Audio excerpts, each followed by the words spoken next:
In theory, undisputed world champions should be perceived as the very best in their respective division. However, as any sports gambler will tell you, holding the title does not make you a betting favorite. In this episode, we'll be highlighting 10 underdog champions who defied the odds. Now, without further ado, and ranked in no particular order, let's take a look at 10 UFC champions who defended their titles as an underdog.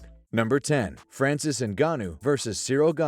Francis the Predator Ngannou is a massive heavyweight who possesses the hardest punch in MMA. Yet, despite his heavy hands and 5-fight winning streak, which included a victory over divisional great Stipe Miocic, the reigning champion entered his most recent bout as an underdog. Depending on the sportsbook, Ngannou stepped into his UFC 270 bout with interim champion Cyril as roughly a plus 120 underdog, compared to the undefeated challenger who closed in around minus 140. Conventional wisdom was a 5-round fight would favor the more technically refined Gane, while the champion's best shot at retaining his title would be to land a knockout blow. Initially, the undefeated contender picked his opponent apart with his methodical striking in the early rounds. However, to the surprise of practically everyone watching, the heavyweight king showcased a previously unseen wrestling game to retain his title via unanimous decision, thus cashing in as a slight underdog. Number 9. Charles Oliveira vs. Dustin Poirier.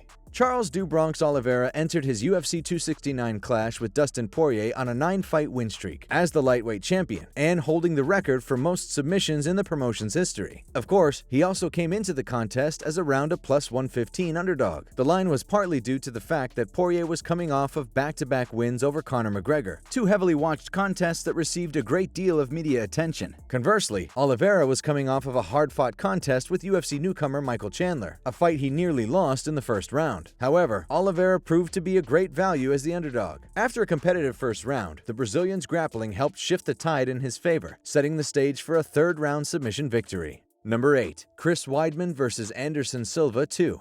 At UFC 162, Chris Weidman became a superstar overnight when he ended Anderson Silva's 17-fight unbeaten streak to become the middleweight champion of the world. Though it was an impressive win, the betting public apparently was not convinced that the All-American was indeed the better fighter. When the two middleweights met for their highly anticipated rematch in December of 2013, the newly crowned champion entered the second fight as a plus 165 underdog. Despite knocking out Silva in their first go-around, Weidman still hadn't done enough in the eyes of the public to be considered a favorite. Unfortunately, their UFC 168 rematch would result in Silva's infamous leg injury. Weidman ended up rewarding those who put their money on him that night, albeit under rather tragic circumstances. Number 7. Robbie Lawler vs. Rory MacDonald 2. In November of 2013, the MGM Grand Garden Arena played host to the first meeting between ruthless Robbie Lawler and Rory MacDonald. The ruthless one stepped into the cage as almost a 4-1 underdog, but still managed to pick up a hard-fought split decision win. Roughly a year and a half later, at UFC 189, they met for a second time. However, this time around, Lawler entered the contest as the reigning welterweight champion. He may have had the title, but the welterweight king did not close as the favorite. In fact, leading up to the bout, one could still get Lawler as a plus 145 underdog. Of course, the champion would prevail via 5th-round TKO in one of the greatest fights in MMA history. Even those unfortunate enough to lose cash on MacDonald at least got to watch an instant classic. Number 6. Amanda Nunes vs. Ronda Rousey.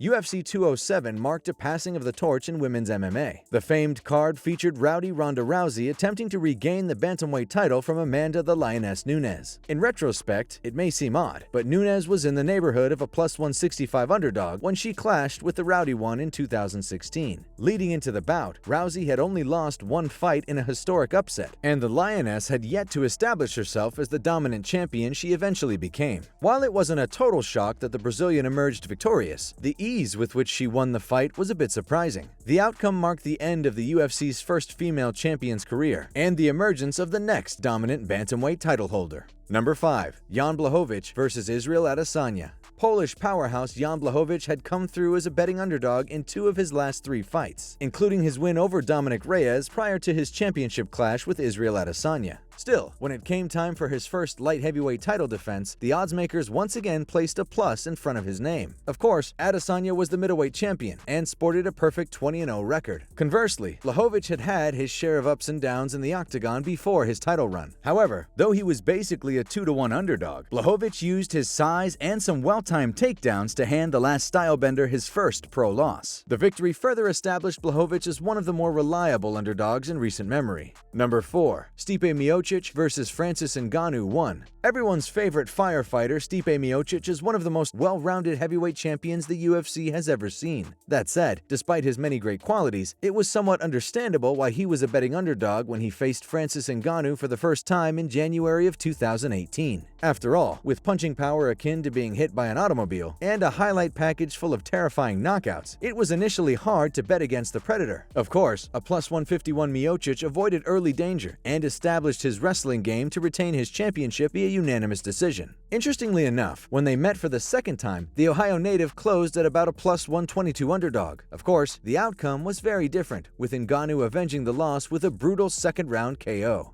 Number 3. Frankie Edgar versus BJ Penn 2. When Frankie the Answer Edgar met lightweight champion BJ Penn for the first time in April of 2010, Edgar pulled off the upset as a massive plus 620 underdog. The result was highly controversial, and many spectators thought that Penn had more than done enough to retain his title. As such, the betting public labeled Edgar as a plus 240 underdog in their rematch at UFC 118, despite being the champion. Still, the odds clearly didn't faze Edgar, who would once again defeat the future Hall of Famer via unanimous decision, albeit in a far more convincing fashion. Finally, when they met for their third time, Frankie Edgar got respect from the oddsmakers and put his stamp on the trilogy with Penn as a nearly 4-1 favorite. Number 2. Henry Cejudo versus TJ Dillashaw. At UFC 227, Henry the Messenger Cejudo pulled off the biggest win of his career when he defeated longtime flyweight king Demetrius Mighty Mouse Johnson to capture the gold. Understandably, given his longevity and resume, Mighty Mouse was a heavy favorite when he dropped the strap. Roughly 6 months later, the former Olympian would again step into the octagon as an underdog in his first title defense against then bantamweight champion TJ Dillashaw, someone who had a far more decorated MMA resume than Cejudo. Dillashaw would be competing as flyweight for the first time in an effort to become a two-division champion. Despite being a plus 205 underdog, the Messenger quickly ended his opponent's attempt to make history by scoring a shocking 32-second TKO victory. Of course, Cejudo's win seemed all the more impressive after it was revealed that TJ Dillashaw had tested positive for EPO. Number 1. Rose Namajunas versus Joanna Jędrzejczyk 2. Thug Rose Namajunas nearly won the title as a finalist on the 20th season of The Ultimate Fighter. However, she would end up being submitted by Carla Esparza, who became the UFC's inaugural strawweight champion. Still, the Milwaukee native managed to hang around the title picture and eventually earned a second shot at the gold against the woman who dethroned Esparza, Joanna Jędrzejczyk. At the time, Jędrzejczyk was an undefeated champ with a perfect 14-0 record, who came into their initial meeting as a negative 675 betting favorite. Remarkably, Thug Rose overcame the odds and stunned the MMA public by putting the champion away via first-round TKO. Still, as history has shown, underdog challengers who win the gold usually enter the rematch as underdog champions, and Namajunas versus Jędrzejczyk 2 was no exception. That said, the newly crowned champion entered the octagon as a slight minus 110 underdog, as opposed to a plus 500 in their first encounter. While the betting line was different, the victor was not. Namajunas retained her title via unanimous decision in a far more competitive fight. As always, if you guys enjoyed the video, please be sure to let me know by leaving a like and subscribing to our channel. Apart from that, thanks so much for watching, and we'll see you on the next one.